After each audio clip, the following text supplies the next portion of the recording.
बच्चों, आज हम लोग नया पाठ शुरू कर रहे हैं। जनपद और महाजनपद। जनपद ईसा पूर्व 1000 से लेकर ईसा पूर्व 600 तक के वैदिकोत्तर कालखंड में भारतीय उपमहाद्वीप में छोटे छोटे राज्य थे। इन राज्यों को जनपद कहते हैं। वर्तमान अफगानिस्तान से लेकर बिहार, बंगाल, ओडिशा तथा महाराष्ट्र के कुछ भागों तक ये जनपद फैले हुए थे। जनपदों की शासन व्यवस्था। कुछ जनपदों में राजतंत्र था तो कुछ में गणराज था। राज्य का प्रशासनिक निर्णय लेने के लिए अनुभवी व्यक्तियों की गण परिषद थी। जिस सभागार में गण परिषद के सदस्य विचार विमर्श करते थे उससे संथागार कहते हैं। प्रत्येक जनपद में अपने अपने सिक्के थे। महाजनपद कुछ जनपदों की भौगोलिक सीमाएं का विस्तार हुआ और कालांतर में वे अपेक्षाकृत अधिक बलशाली बन गए। ऐसे जनपदों को महाजनपद कहते थे। ईसा पूर्व 6ठी शताब्दी तक भारत में 16 महत्वपूर्ण महाजनपद अस्तित्व में थे। उसमें 4 महाजनपद अधिक सामर्थ्यशाली थे। महाजनपद कौशल महाजनपद का विस्तार हिमालय की तलहटी में नेपाल और उत्तर प्रदेश में हुआ था। इस राज्य की श्रावस्ती, कुशावती और साकेत नगर विख्यात थे।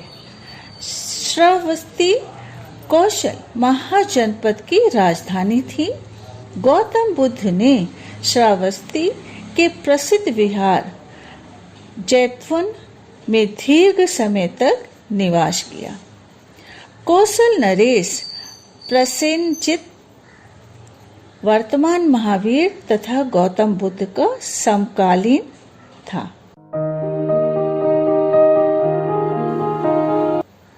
वस्त महाजनपद का विस्तार उत्तर प्रदेश के प्रयाग अर्थात इलाहाबाद के आसपास के क्षेत्र में हुआ। अर्थात प्राचीन समय के कौशाम्बी नगर था।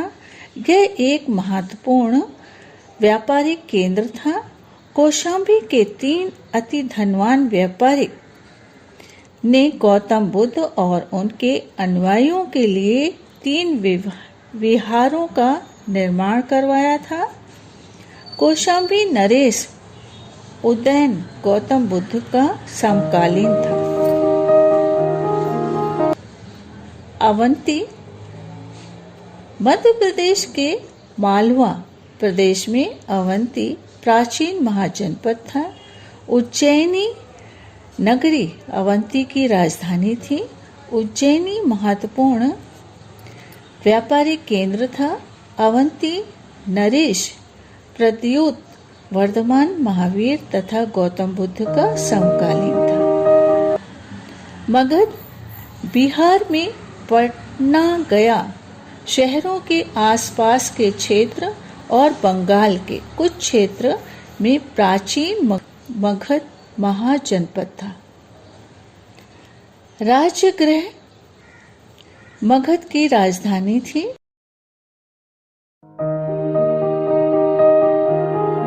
मगध साम्राज्य का उदय।